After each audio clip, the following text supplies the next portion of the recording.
Bonjour à tous, j'espère que vous allez bien et je vous retrouve aujourd'hui pour une guidance intemporelle et générale.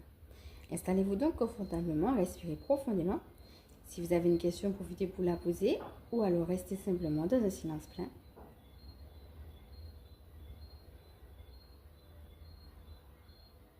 Et revenez confortablement à vous en voyant comment cette guidance vient rejoindre soit votre question ou soit ce que vous vivez en ce moment.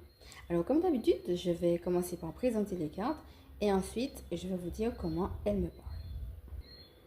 Porté par le courant. Écoute la sagesse.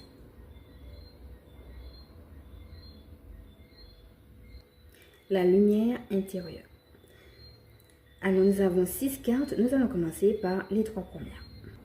Alors ici nous retrouvons le chiffre 2 que nous avons déjà eu l'occasion de voir en guidance, avec aussi une fois de plus une question sur comment j'écoute. Et quand j'écoute, alors qu'est-ce qui se passe? Pour certaines personnes, on a les grelots qu'on voit aussi sur la tenue de la dame. Et c'est une tenue chamanique. On voit aussi même à la façon dont, au niveau des anneaux aussi, et puis la façon dont elle est coiffée, qu'elle est dans une attitude chamanique. C'est-à-dire, je suis proche de la nature et je suis à l'écoute finalement de ce que me dit le divin. Alors, pour certaines personnes avec les grelots, il y aura peut-être aussi un petit clin d'œil au bruit, à tout ce qui est son. C'est-à-dire peut-être écouter de la musique, une musique qui vous fait du bien, sur laquelle vous pouvez chanter, danser, ou alors une musique à thème, par exemple une musique douce, soit pour vous aider à méditer ou pour travailler sur un thème en particulier.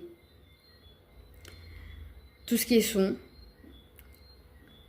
peut vous aider. Mais l'idée, ça sera de se servir peut-être des musiques ou bien de chanter, danser peut-être pour se décharger, mais pour retourner à un espace d'écoute intérieure. Et là, qu'est-ce qu'on voit?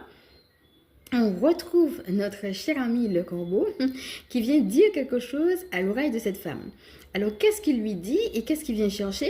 Souvenez-vous que la dernière fois, on avait l'idée qu'il avait perdu des plumes. Et bien là, on retrouve aussi le fait que les plumes sont en train de s'envoler. Alors, est-ce que c'est une nouvelle qu'il est en train de lui communiquer, l'oiseau est en la communication, et que justement il lui dit mais fais attention pour ne pas perdre tes plumes. Donc peut-être l'avertir de danger en particulier. Ou alors, est-ce que quand on regarde la poudre qu'il y a derrière cette femme, on voit du rose, on voit du gris, on voit des étoiles. Est-ce que c'est pas au contraire quelqu'un qui était venu lancer